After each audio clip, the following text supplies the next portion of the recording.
फती गई। दोस्तों, पाकिस्तानियों, जुल्म की इंतहा हो गई है। लाहौर का लावा अख्तर लावा भी शिद्दत गम में पागल हो गया। भारी टैक्सों और शदीद महंगाई से परेशान लाहौर का लावा अख्तर लावा ने सरेआम आके हुकूमत पर तीर चला दिए।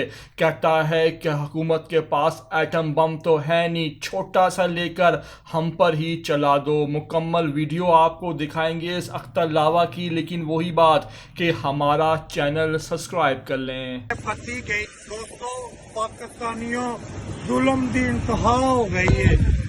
15 घंटे हो गए ने, फती गई है साडी। बच्चे बिलबुला रहे ने, मेहमान आए ने, घरों चो मंजियां कट के गलियां जडाइयां ने। ये कोई साडी जिंदगी है? बंजारा ऐसी बन गए। हुकूमत कहंदे दुध दियां बिल लवो, कसम खुदा दी 42,500 है तारे है, लेकिन साडा हक नहीं।